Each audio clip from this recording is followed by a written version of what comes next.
അനിയാണ് ഇപ്പൊ ആദർശിന്റെ കസേരയിൽ ഇരിക്കുന്നത്. വിഷു കഴിയുന്നതോടെ കമ്പനി കൂപ്പ് കുത്തിയ അവനും ചിലപ്പോ പുറത്തു പോകേണ്ടി വരും. പിന്നെ കമ്പനി ഭരിക്കുന്നത് കുടുംബത്തിന് പുറത്തുള്ളവരായിരിക്കും. അത് മറക്കണ്ട. അവള് പറഞ്ഞാലും കാര്യമുണ്ടമ്മേ. ഒരു കാര്യമില്ല, നമ്മുടെ കമ്പനി തിരിച്ചു വരും, പഴയതിനേക്കാളും ശക്തമായിട്ട്. എന്നാ അമ്മയ്ക്ക് എന്താ ഇത്ര ഉറപ്പ്? എനിക്ക് ഉറപ്പാ, അനി തീർത്തും പരാജയപ്പെടില്ലെന്നാ അവന്റെ മുത്തശ്ശൻ പറയുന്നേ. അതുപോലെ തന്നെ ആദർശും കമ്പനിയിൽ മടങ്ങിയെത്തും, കമ്പനിയുടെ MD ആയിട്ട്. എന്തോ എനിക്ക് വലിയ ആത്മവിശ്വാസമൊന്നും ഇല്ലമ്മേ.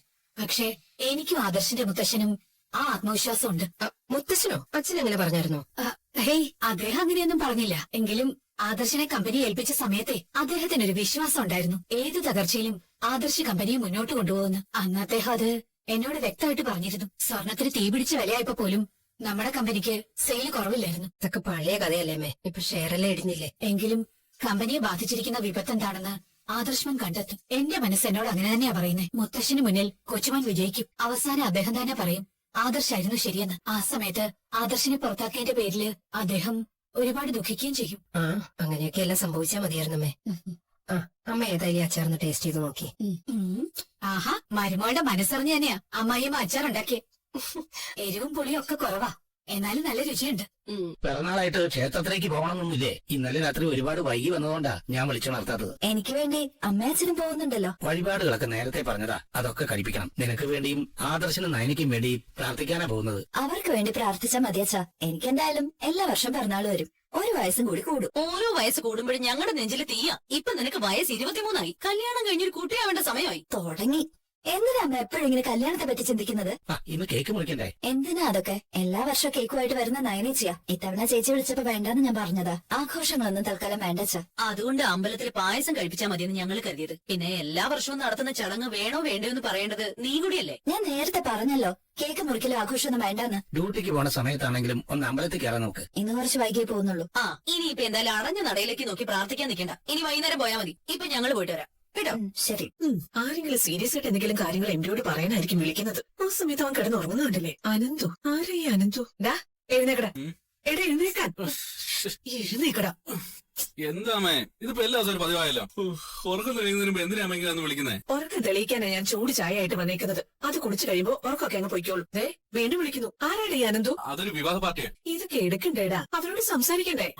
ഞാൻ അങ്ങോട്ട് വിളിച്ചോളാം. അമ്മ ഇപ്പൊ അത് കട്ടി. എടാ, കസ്റ്റമേഴ്സ് ഒക്കെ വിളിക്കുമ്പോ അങ്ങനെ കട്ട് ചെയ്യുന്നത് ശരിയാണോ? അച്ഛനും മുത്തച്ഛനും വലിയച്ഛനും എല്ലാം വലിയ പ്രതീക്ഷയോടെ നിന്നെ ഒരു സ്ഥാനത്ത് ഇരുത്തിയിരിക്കുന്നത്.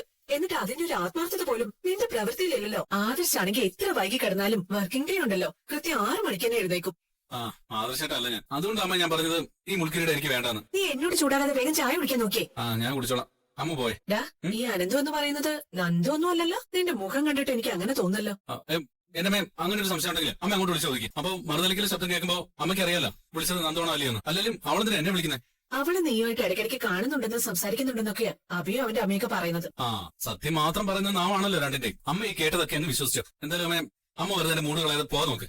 പെട്ടെന്ന് കുളിച്ചിട്ട് വാ. എന്നിട്ട് ആഹാരം കഴിച്ച് നീ കമ്പനിയിലേക്ക് പോകാൻ നോക്ക്. എന്റെ ഫ്രണ്ട്സ് ഒക്കെ എന്നെ വിളിച്ചിട്ട് നീ ഇപ്പൊ MDയുടെ അമ്മയാണെന്നൊക്കെ പറയുമ്പോ എന്തൊരു സന്തോഷത്തോടെ ഞാനതൊക്കെ കേൾക്കുന്നതെന്ന് അറിയാമോ? ഇനി നിന്റെ സ്ഥാനത്ത് വേറെ ആള് വന്നു എന്നറിഞ്ഞാൽ വിളിക്കാത്തവരും വിളിക്കും. ആൾക്കാർക്ക് നല്ല കാര്യങ്ങളൊന്നും വിളിച്ചു പറയുന്നത് അത്ര ഇഷ്ടമൊന്നും അല്ല. അതുകൊണ്ട് ആത്മാർത്ഥതയുള്ളവര് മാത്രം വിളിക്കുന്നത്. വെറുതെ നാണം കെടുത്തല്ലേ മോനെ. നനച്ചിരിക്കാത്ത നേരത്തെ കിട്ടിയ ഈ ചാൻസ് മുതലാക്ക്. ഇന്നലെ രാത്രി അവളെന്നെ വേദനിപ്പിച്ചതിനും നിരാശനാക്കിയതിനും അവർക്ക് വ്യക്തമായി മറുപടി കൊടുത്തേ പറ്റൂ. അബി, എടാ, ഇന്നലെ നീ പറഞ്ഞ സംശയം ശരിയാണെന്ന് എനിക്ക് തോന്നുന്നു. ഇപ്പൊ നിന്റെ അമ്മായി പറയുന്ന കേട്ടു അനി ഇന്നലെ രാത്രി വന്നപ്പോ 1 മണി കഴിഞ്ഞു. കണ്ടോ? അതുകൊണ്ടാണ് ഞാൻ പറഞ്ഞത് നിന്റെ വീട്ടിലേക്ക് ഒന്ന് വിളിച്ച് ചോദിക്കാൻ. അപ്പൊ നന്ദുവും വൈകിയാണ് വന്നതെങ്കിൽ അവര് തമ്മിൽ കണ്ടു എന്നുള്ള കാര്യം ഉറപ്പാ. അനിയുടെ ഇപ്പോഴത്തെ നിലയും വില വെച്ചിട്ടേ അവനെ കൊണ്ട് നന്ദുവിനെ നിന്റെ അമ്മായി കെട്ടിക്കുന്നു തോന്നുന്നുണ്ടോ? നമ്മുടെ കല്യാണം എങ്ങനെ നടന്നെന്ന് നിനക്ക് ഓർമ്മയുണ്ടല്ലോ. കല്യാണം കഴിഞ്ഞിട്ട് ആരും അതറിഞ്ഞില്ല. കുറച്ചു ദിവസം കഴിഞ്ഞാ നീ പ്രത്യക്ഷപ്പെട്ടത് തന്നെ. കാലം ഒരുപാട് മാറിപ്പോയി. ഓരോ വർഷം കഴിയും തോറും ആണിന്റെ പെണ്ണിന്റെ ചിന്താഗതി എല്ലാം മാറി മറിയുക. കല്യാണം കഴിക്കാതെ ഒന്നിച്ച് താമസിക്കുന്നതാണ് ഇപ്പോഴത്തെ രീതി. അത് നിനക്ക് അറിയാലോ. അനിക്കായിട്ട് ഒരുപാട് കല്യാണാലോചനകൾ വരുന്നുണ്ട്. പക്ഷെ അവൻ അതിന് എല്ലാത്തിനും മുടക്കം പറയാ. കല്യാണം കഴിഞ്ഞ ശേഷവും ആനി നന്ദുവിന്റെ പിന്നാലെയായിരുന്നു. അങ്ങനെയുള്ള ഒരുത്തൻ അനാവിക ഒഴിഞ്ഞു പോയ സ്ഥിതിക്ക് ആഗ്രഹിച്ച പെണ്ണെ സ്വന്തമാക്കാൻ ശ്രമിക്കൂ. നന്ദു ഈ വീട്ടിൽ മരുമോളായിട്ട് വരുന്നത് ഞാൻ മരിക്കുന്നതിന് തുല്യ. നയനോട് പോലും എനിക്ക് ഉള്ളിന്റെ ഉള്ളിൽ ദേഷ്യം ഉണ്ടെങ്കിൽ അതിന് കാരണം അവള് നന്ദുവിനെ സപ്പോർട്ട് ചെയ്യുന്നതാ. അതുപോലെ തന്നെ ആദർശേട്ടനും. ഞാനിപ്പോഴും വൈകുന്ന നന്ദുവിനെ ആദർശേട്ടനും ഏട്ടത്തെയും വീട് വിട്ട് പോയതിൽ അവർക്ക് നല്ല ദേഷ്യം കാണും. ഇനി എപ്പോഴാ എന്നെ കള്ളക്കേസ് കൊടുക്കുന്നൊന്നും പറയാൻ പറ്റില്ല. ഇനി അതൊന്നും നടക്കില്ല. ഡേവിഡ് സാറിനൊക്കെ നല്ല സ്വാധീനമുണ്ട്. അവൾ അതിന് തുനിയാണെങ്കിലേ അവളെ ഞാൻ ഈസി ആയിട്ട് ട്രാൻസ്ഫർ ചെയ്യിപ്പിക്കും. അവൾ എവിടെ പോയാലും ശരി, പിന്നാലെ അനിയും ഉണ്ടാവും. നിനക്ക് ഓർമ്മയുണ്ടല്ലോ, നന്ദു പോലീസ് ട്രെയിനിങ്ങിന് പോയ സമയത്തും അവിടേക്ക് പോലും അവളുടെ പിന്നാലെ പോയവൻ ആനി. അവന്റെ സ്വഭാവം എനിക്ക് നന്നായിട്ട് അറിയാം. അവൻ ആരെങ്കിലും സ്നേഹിച്ചാ അവരെ അവൻ വിട്ടുകളയില്ല എന്ന് മാത്രമല്ല കോളേജിൽ പഠിക്കുന്ന കാലത്ത് പോലും അവൻ ആരോടും പ്രേമൊന്നും ഉണ്ടായിട്ടില്ല. അവൻ ആദ്യമായിട്ട് വീണ് പോയത് നിന്റെ അനിയത്തിയുടെ മുമ്പിലാ. അതുകൊണ്ട് അവൻ ഒരിക്കലും നന്ദുവിനെ വിട്ടുകളയുമെന്ന് എനിക്ക് തോന്നുന്നില്ല. ഇന്നലെ രാത്രി 1 മണി കഴിഞ്ഞാണ് അവർ വന്നെന്ന് പറയുമ്പോൾ അവർ ഏതെങ്കിലും ഹോട്ടൽ മുറിയിൽ തങ്ങിയിട്ടുണ്ടാവും. അങ്ങനെയാണെങ്കിൽ നമ്മൾ ചിന്തിക്കുന്നതിനപ്പുറം അവരടുത്ത് കാണും. എല്ലാ അർത്ഥത്തിലും അവരൊന്നായി കാണും. ആരൊക്കെ വന്നിരിക്കുന്നത്? മോളെ ആദർശേട്ടാ, ഈ ചന്തമോളും അമ്മ എത്തി. ആരൊക്കെ മോളെ? ഞാനും നിന്റെ മുത്തശ്ശിയും കൂടെ കുറച്ച് അച്ചാറും പലഹാരങ്ങളും ഒക്കെ ഉണ്ടാക്കി. കാല് വയ്യാത്തോണ്ടാ മുത്തശ്ശി ഞങ്ങൾക്കൊപ്പം വരാതിരുന്നത്. എന്തിനാ അമ്മ ഇങ്ങനെ കഷ്ടപ്പെടുന്നത്? ഇവിടെ ദാമോട്ടൻ എല്ലാം ഉണ്ടാക്കുന്നുണ്ട്. അത്യാവശ്യം നന്നായിട്ട് പാചകം ചെയ്യാൻ അറിയാവുന്ന ആളല്ലേ ദാമോട്ടൻ? അതൊക്കെ എനിക്ക് അറിയാം മോളെ. അതുകൊണ്ട് മോളെ ഞങ്ങൾ തീർത്തും അവഗണിക്കണം. ഇവിടെ വന്ന് നിൽക്കാനും പറ്റുന്നില്ല. പിന്നെ മോൾക്ക് ഇഷ്ടപ്പെട്ടത് എന്തെങ്കിലും ഉണ്ടാക്കിക്കൊണ്ട് വരണ്ടേ? അമ്മേ, മുത്തശ്ശൻ എന്ത് പറയുന്നു? എന്ത് പറയാനാ മോനെ, ഇതുവരെ അച്ഛന്റെ കടുംപിടുത്തം മാറിയിട്ടില്ല. അമ്മയാണെങ്കിലോ ഇടയ്ക്കിടയ്ക്ക് അച്ഛനെ കുറ്റപ്പെടുത്തുകയും ചെയ്യും. അതൊക്കെ മാറ്റാനുള്ള തീവ്ര ശ്രമത്തിലാണ് ഞങ്ങള്. വിഷുവിന് മികച്ച സെയിൽ നടന്നാ മതിയായിരുന്നു. കഴിഞ്ഞ തവണ നമ്മുടെ തേരോട്ടമായിരുന്നല്ലോ. ഇത്തവണ അത്രയൊന്നും ഇല്ലെങ്കിലും ചിലർക്ക് താഴെ പോകാതിരുന്നാ മതിയായിരുന്നു. അതിനുള്ള സാധ്യത കുറവാണ്. അതെന്താ നീ അങ്ങനെ പറഞ്ഞേ? ഈ വിഷുവിന് അവരായിരിക്കും ടോപ്പ്. അത് കഴിഞ്ഞിട്ട് നമ്മള് മാർക്കറ്റ് പിടിക്കാൻ പോകുന്നത്. ഞങ്ങളെ അതിനുവേണ്ടി നന്നായിട്ട് കഷ്ടപ്പെടുന്നുണ്ട് അമ്മ. ഇവന് എന്താണെന്ന് വെച്ചാൽ ആയിക്കോട്ടെ, പക്ഷെ മോള് സ്ട്രെയിൻ എടുക്കരുത് കേട്ടോ. ഞാൻ സ്ട്രെയിൻ ഒന്നും എടുക്കുന്നില്ല അമ്മ. ആദർശനോടൊപ്പം ഇടയ്ക്കിടയ്ക്ക് പുറത്തേക്ക് പോകും, അത്രേ ഉള്ളൂ. അതും അധികം വേണ്ടാന്ന് അമ്മ പറഞ്ഞത്. അമ്മ വാ, നമുക്കിതൊക്കെ അകത്തോട്ട് വെക്കാം. മോളെ പറ്റി ഓർത്തോണ്ടിരുന്നപ്പോ തന്നെയല്ലേ മോള് വന്നേ. വാ. മോളെ നീ വന്നേ. മോളെ, അവിടെ ആരെങ്കിലും വഴക്ക് പറയാറുണ്ടോ? പറയാറുണ്ടോ? വല്യമ്മ വഴക്ക് പറയാറുണ്ട്. വല്യമ്മയുടെ കാര്യം പോട്ടെ, മോളുടെ ഇളയച്ചനോ അവന്റെ അമ്മയോ എന്തെങ്കിലും പറയാറുണ്ടോ? മോളെന്താ ഒന്നും മിണ്ടാത്തെ? എനിക്കറിയാം അവര് മോളെ വഴക്ക് പറയുന്നുണ്ടെന്ന്. ഇനി എന്തുണ്ടെങ്കിലും അമ്മ അച്ഛനെ അറിയിക്കണം കേട്ടോ. ഹലോ അളിയാ, നിനക്കിപ്പോ തിരക്കോട് തിരക്കാണല്ലോ. മൂർത്തി സ്റ്റുഡിയോയുടെ MD ആയതോടെ നിന്റെ വിളി പോലും ഇല്ലല്ലോ. എല്ലാ ഉത്തരവാദിത്തം കൂടെ ഇപ്പൊ എന്റെ തലയിലാണല്ലോ. അതുകൊണ്ട് ഒന്നിനും സമയം കിട്ടുന്നില്ല. എന്തായാലും ഇന്നലെ അടിപൊളിയായിരുന്നു കേട്ടോ. രാത്രിയില് പോലീസ് സ്റ്റേഷനിലാ വന്നിട്ട് ബർത്ത്ഡേ ആഘോഷിച്ചത്. നിന്നോട് അവൾ ഇതിനെപ്പറ്റി ഒന്നും പറഞ്ഞില്ലായിരുന്നോ? എപ്പോഴോ വിളിച്ചപ്പോ എന്താ അങ്ങനെ പറഞ്ഞിരുന്നു. എന്തായാലും ഇന്ന് അവളുടെ ബർത്ത്ഡേ ആയ സ്ഥിതിക്ക് അവൾക്ക് നല്ലൊരു ഗിഫ്റ്റ് കൊടുക്കണം. ഞാൻ അവളുടെ വീട്ടിലേക്ക് പോകാൻ റെഡിയാവുക. എന്നേക്കാൾ അവളുടെ കാര്യങ്ങൾ നിനക്കറിയാലോ. ഓക്കെ, എന്ത് സമ്മാനം കൊടുക്കണം അളിയാ? എടാ, ഒരാൾക്ക് ഗിഫ്റ്റ് കൊടുക്കുന്നത് മറ്റൊരാൾ പറയുന്ന ആവരുത്. നിനക്ക് ഇഷ്ടമുള്ള എന്താണെന്ന് വെച്ചാൽ കൊടുക്ക്. ശരിടാ. അല്ല, ഇന്ന് നിന്നെ കാണാൻ പറ്റുമോ? അല്ല, ഞാൻ കുറച്ച് തിരക്കില്ല. ഫ്രീ ആകുമ്പോൾ ഞാൻ നിന്നെ വിളിച്ചോളാം. സംസാരത്തിൽ പോലും ഇപ്പൊ നീ കുറച്ച് സീരിയസ് ആയിട്ടുണ്ട്. എന്നാ പിന്നെ ഓക്കെ. എടാ, നീ ആകെ ചൂട് പിടിച്ചിരിക്കുകയാണെന്ന് അമ്മ പറഞ്ഞല്ലോ. എന്ത് പറ്റിയടാ? അമ്മയുടെ കാര്യം അച്ഛൻ അറിയാലോ. മകൻ MD ആയതിന്റെ സന്തോഷത്തിലെ അമ്മ അത് മനസ്സിലാച്ചോണ്ട് എന്നോട് സംസാരിക്കുന്നത്. പിന്നെ ദേഷ്യം വരത്തില്ലേ? എടാ, അവൾക്ക് നിലവാരം കുറഞ്ഞ പെണ്ണുങ്ങളുടെ എല്ലാ സ്വഭാവവും. പക്ഷെ നീ ശ്രദ്ധിക്കണം, ഈ വിഷുവിന് എന്തായാലും AN ജ്വല്ലറിയിലേക്ക് ആൾക്കാരുടെ ഒഴുക്കായിരിക്കും. സ്വർണത്തിന് വില കൂടുതലാണെങ്കിലും പണിക്കൂലി ഇല്ലാതെ സ്വർണം കൊടുക്കുന്നതുകൊണ്ട് അതിന്റെ ഒരു തിരക്ക് എന്തായാലും ഉണ്ടാവും. അങ്ങനെ ഒരു സാഹചര്യത്തിൽ നീ പിടിച്ചു നിൽക്കാനെങ്കിലും ശ്രമിക്കണം. എടാ, നമ്മൾ ഒരുപാട് താഴോട്ടാൻ പാടില്ല. അച്ഛാ, ഞാൻ എന്റെ കഴിവിന്റെ പരമാവധി ശ്രമിക്കുന്നുണ്ട്. പിന്നെ കാര്യങ്ങളെല്ലാം അച്ഛൻ അറിയാവുന്നതാണല്ലോ. ഇത്തരം സാഹചര്യങ്ങളിൽ തന്ത്രങ്ങൾ മെനയാൻ ആദർശേട്ടനോളം എടുക്ക് എനിക്കെന്നല്ല മറ്റൊരാൾക്കുമില്ല. അത് മനസ്സിലാക്കിയിട്ട് ആദർശേട്ടനെ MD സ്ഥാനത്ത് നിലനിർത്തണമായിരുന്നു. എടാ, അത് തന്നെയാ എന്റെയും ജേട്ടന്റെയൊക്കെ അഭിപ്രായം. പക്ഷെ അച്ഛൻ അങ്ങനെ ഒരു തോന്നലില്ലെങ്കിൽ പിന്നെ എന്ത് ചെയ്യാൻ പറ്റും?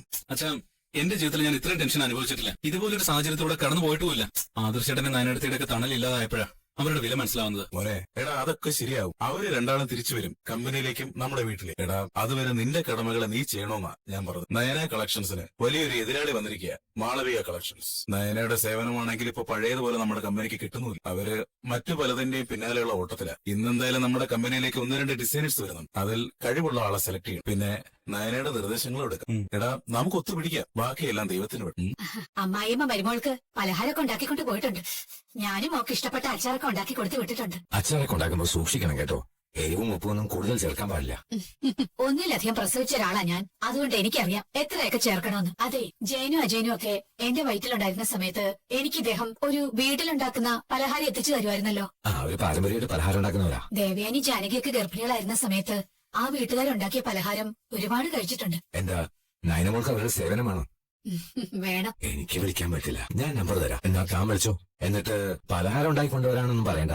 ഒരു ദിവസം ഇങ്ങോട്ട് വരാൻ പറ. എന്നിട്ട് മോക്ക് വേണ്ട എന്താന്ന് വെച്ചാ ഇവിടെ നിന്ന് ഉണ്ടാക്കി കൊണ്ടുപോകാൻ നോക്ക്. സത്യം പറയാലോ, ഞാനിത് തന്നോട് അങ്ങോട്ട് പറയാനിരിക്കുകയായിരുന്നു. ആദർശിന്റെ നയനമോടെയും കാര്യത്തില് ഏറ്റവും കൂടുതൽ ശ്രദ്ധയുള്ളത് ഇദ്ദേഹത്തിനാ. എന്നിട്ട് എങ്ങനെ ഗൗരവം നടിച്ചു നടക്കാൻ പറ്റുന്നത്? മക്കള് വളരുന്നതിനനുസരിച്ച് അവർക്ക് ഫ്രീഡം കൊടുക്കും. ബുദ്ധിയുള്ള അച്ഛനമ്മമാര്, പ്രത്യേകിച്ച് കുടുംബനാഥൻ, അവരോട് പിണങ്ങുന്നതും തള്ളിക്കളയുന്നതും ഒക്കെ അവരോടുള്ള സ്നേഹക്കുറവുണ്ടല്ല, അവർ നന്നാവാനും അവരുടെ ഉയർച്ച കാണാനും വേണ്ടിയാണ്. മിക്ക വീട്ടിലും മക്കളുടെ, പ്രത്യേകിച്ച് ആൺമക്കളുടെ ശത്രുവാണ് അവരുടെ അച്ഛൻ. ശാസനകളും ഉപദേശങ്ങളും കേൾക്കാൻ ഇഷ്ടമില്ലാത്ത പ്രായത്തിൽ അവർ അച്ഛന്മാരെ വെറുക്കും. സ്വന്തം വീട്ടിലെ ജീവിതം ഒരു ഭാരമായി തോന്നും. ആ തോന്നൽ നല്ലതാ. എങ്കിലേ സ്വയം വളരാനുള്ള മനസ്സ് അവർക്കുണ്ടാവും. എത്ര കാലം അകൽച്ച തുടരും? ഞാൻ ആഗ്രഹിച്ച രീതിയിൽ ആദർശം മടങ്ങി വരുന്നവരെ. ഇപ്പൊ അവന് കമ്പനിയിലെ MD സ്ഥാനം നഷ്ടപ്പെട്ടതോ കമ്പനിയുടെ ഇടിവോ ഒന്നും തളർത്തിയിട്ടില്ല. അവൻ ആകെ വിഷമമായത് ഞാൻ അവന്റെ മുഖത്തടിച്ചതാ. അവന്റെ വാശി കൂട്ടാതെ ഞാൻ ആഗ്രഹിക്കുന്ന രീതിയിലേക്ക് കാര്യങ്ങളല്ല. അവനെ എല്ലാ അർത്ഥത്തിലും കഴിവും പ്രാപ്തിയുമുള്ള ഒരു കാരണവരാക്കി മാറ്റേണ്ടതുണ്ട്. എന്റെ കാലം ഏതാണ്ട് കഴിയാറായി എന്നുള്ളൊരു ബോധ്യമുള്ളതുകൊണ്ടാ ഞാൻ ഇങ്ങനെയൊക്കെ ചിന്തിക്കുന്നത്. എന്തിനാ ഇങ്ങനെ കാലം കഴിയാറായി എന്നൊക്കെ പറയുന്നേ? അത് കഴിയാറായതുകൊണ്ട് തന്നെയാ യാഥാർത്ഥ്യമായിട്ട് നമ്മൾ പൊരുത്തപ്പെടുന്ന വസുന്ധരെ. എന്റെ മനസ്സിൽ എന്താണെന്നും ഞാൻ എന്താ ചിന്തിക്കുന്നതെന്നും തനിക്കറിയാം. എന്നാലും ചില നേരത്ത് താൻ എന്നെ തള്ളിപ്പറയും. കൊച്ചുമോനൊപ്പം അവന്റെ ഭാര്യ നമ്മൾ അയച്ചിട്ടില്ല. ഇപ്പൊ അവരെ കാണാൻ നമ്മുടെ മരുമോള് പോയില്ലേ? അതിനൊന്നും ഞാൻ തടസ്സം നിന്നില്ലല്ലോ. അവരെ പറ്റി താൻ ചിന്തിക്കുന്നതിനേക്കാൾ കൂടുതൽ ഞാൻ ചിന്തിക്കുന്നുണ്ടല്ലോ. ആദർശ ദുബായിലെ ജയിലിലാവേണ്ടതായിരുന്നു. അവിടെ ഒന്നും സംഭവിച്ചില്ല. പക്ഷേ അപ്പോഴും ഞാൻ ഒരു കാര്യത്തിൽ പരാജയപ്പെട്ടു പോയി. നമ്മുടെ ശത്രു ആരാണെന്ന് കണ്ടെത്താൻ. ഇനി അത് ആരാണെന്ന് അവൻ തന്നെ തേടി പിടിച്ചോളൂ. അത് അവന്റെ ഡ്യൂട്ടിയാ. അവൻ ചെയ്യേണ്ട കർമ്മങ്ങൾ